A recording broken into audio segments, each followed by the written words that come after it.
this away.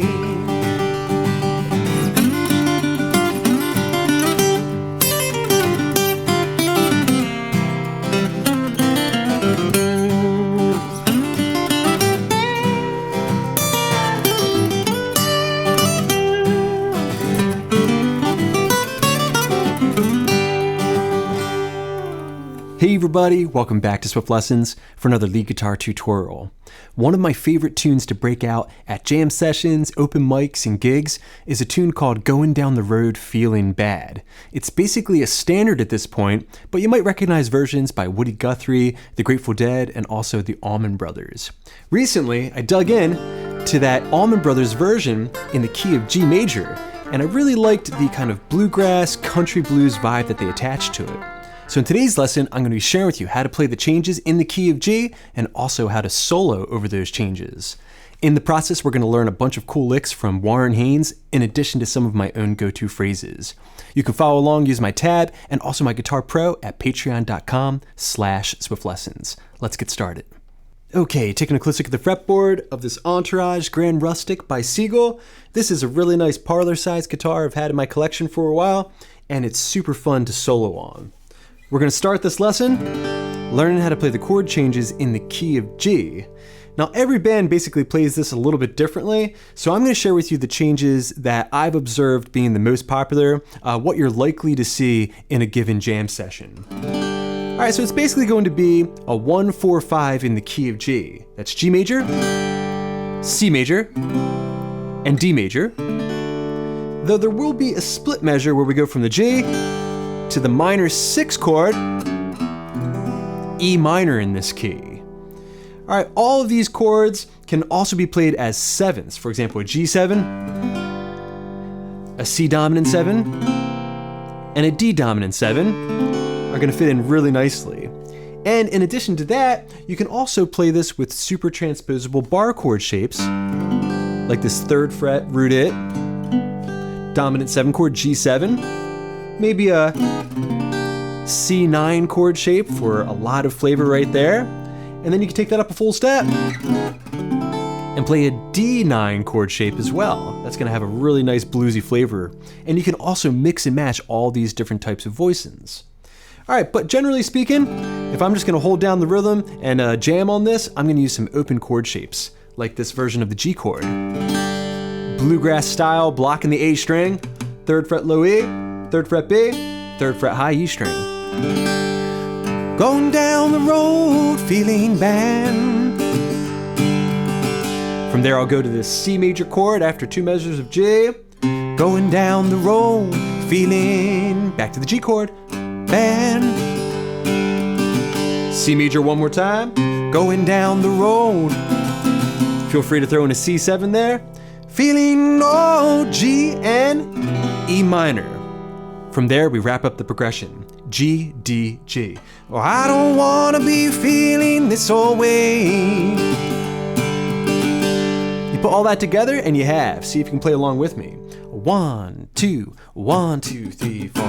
Going down the road, feeling bad. C. Going down the road, feeling bad. C. Going down the road, feeling so bad. G. I don't wanna be treated this way. All right, if you can play that, then you're gonna understand how the licks are working, because each lick that I play is going to adhere to the underlying harmony. Okay, very good everybody. You've got those chord changes down, that's super important. Now I'm gonna show you how you can solo over top of those changes, starting with 2 measures of G major. Over that portion of the solo, we're gonna be borrowing 2 licks from Warren Haynes. They look and sound like this back to back.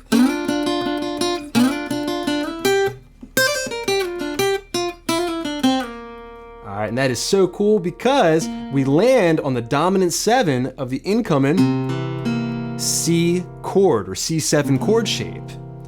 All right, one more time, just the first lick. Let's get that into your ear.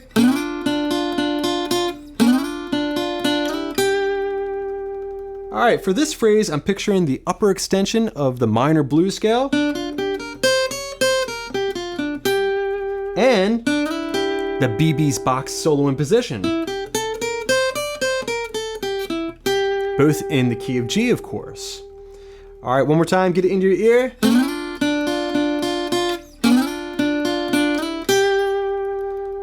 All right, so double stop. I'm gonna grab the 7th fret of the G string and the 6th fret of the B, sliding in. From there, we need to do this picking pattern. G, B, G, B, B. All right, that's part 1 of the lick. Then part number 2 is gonna be very similar, but we're gonna move into the BB's box position. So, start it the same way, sliding into that double stop. Then, G, B, G. We're gonna slide up a full step, and then find the root note, G. All right, and maybe throw in a little bit of vibrato. All right, part number 2. All right, that nice slide and that vibrato. Put parts 1 and 2 together, we got.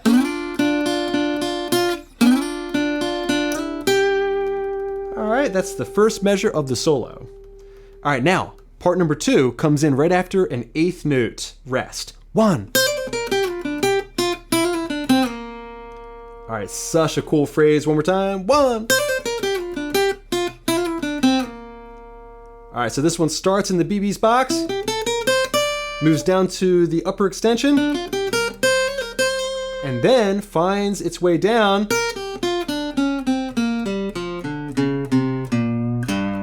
into the main position, overlapping with the G chord in E-shaped position. All right, let's break it up into a few parts. Part number 1, 1. All right, real slow, 1. All right, so that was 8, 10, 8 on the high E string with a hammer pull. From there, 11 on the B, down to 8, sliding down, a full step to fret number 6. Now we're in that upper extension position. And then finally, to end part 1, we're finding the 7th fret of the G string. All right, then part number 2.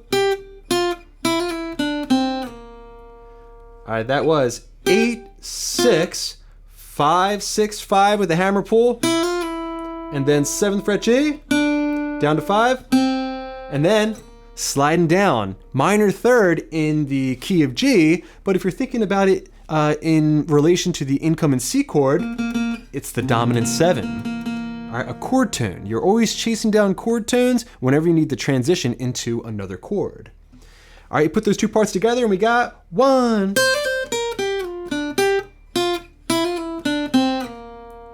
All right, and licks 1 and 2 together. 1, 2, 3, 4.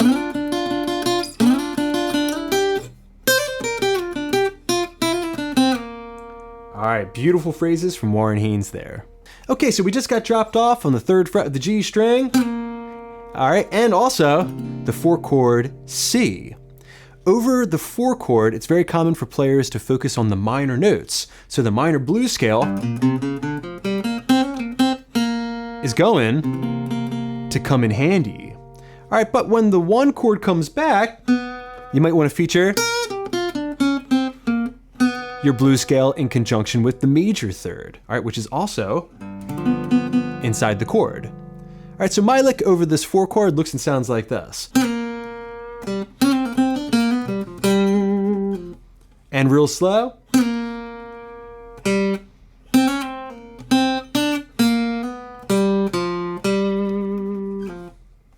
Okay, so we're starting off with that slide down to 3, 5 on the D, that's a G note, nice and short before. All right, we're gonna do a fast slide, 5, 6, 5, then pull off down to 3.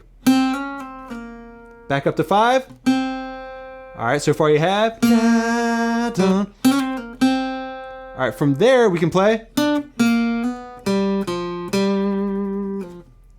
That was 3, 3, hammer up to the major 3rd, then D string. All right, that was 5, 3, 5 with the vibrato, and pulling off. Kind of a little sneak attack movement there, which is totally optional, but it adds a little extra flavor, a little pull off. Down a whole step. Put that lick together and we got.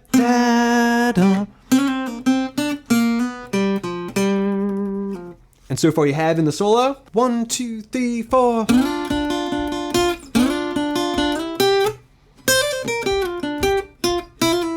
C. All right, from there, we're going to reprise a lick that we had earlier in the solo, the second half of lick number 1. All right, let's get me back to the C chord, where I'm going to throw in some country bends. Then set up the G to E minor change. So right there, we're featuring chord tunes, so that way we can imply the chords. Even if you take away the backing track, you should still be able to hear the chord changes. Okay, so you already have this down? All right, now we're moving into that country bending section. That was the 10th fret of the B string, bending up a full step. Vibrato, 10th fret high E string with the pinky. Then, releasing the 10th fret of the B string, releasing that bend. Use hybrid picking here for a little extra snap. From there, all right, the whole time I'm thinking BB's box position. 8, 10, 8 with a hammer pull, 9 on the G, and then back to that root note, G. So, from there, the G to E minor change is coming, so I'm gonna play. All right, right there, I'm picturing the G major chord played as an A shape, featuring its chord tones, 10 up to 12, 10 on the high E string before, 10 hammering up to 12 on the high E, and then I'm going to grab the minor third of an E minor chord shape. The chords always guide your way and show you the best notes to use in order to find licks that really fit, that feel tailored to the chord changes. So 8th fret of the B string. All right, put that lick together.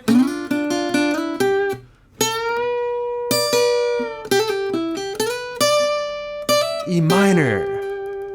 Okay, now from there, we just need one last lick to wrap things up. The G, D, G change. All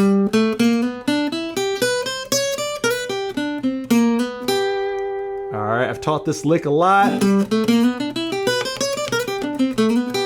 A great phrase that wraps around the 1 chord in C-shaped position. Okay, let's break it up into a few parts. Part number 1. All right, that's kind of like a country run, right? 10 on the A string, D string, 7, 8, 9. It's great if you can throw in a hammer there. And then 7, 9 on the G. And then the root note, 8 on the B string. Keep your pick alternating. Sounds great if you can do an upstroke first. On some open strings, raking. From there, on the high E string, we're moving chromatically. All right, 7 moving up to 10. All right, from there, we're going to arpeggiate the G major chord and then resolve as the G chord comes back in. So, 7, 8, 7, 10 on the D string, and then sliding up to the major third, 9th fret of the D string, and then finding the root note once again on the 8th fret B. All right, that final lick.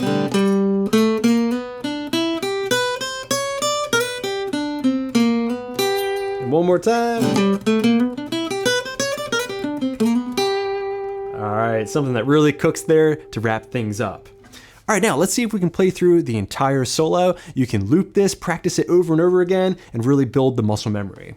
Should sound like this. 1, 2, 3, 4.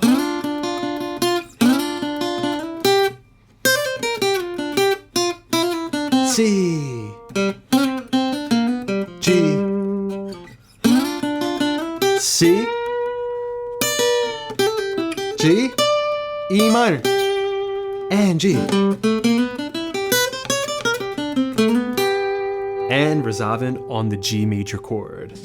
All right, congrats everybody. Steal those licks, add them into your repertoire, and make them your own. If you need extra guidance, be sure to check me out at patreon.com/swiftLessons. Have fun.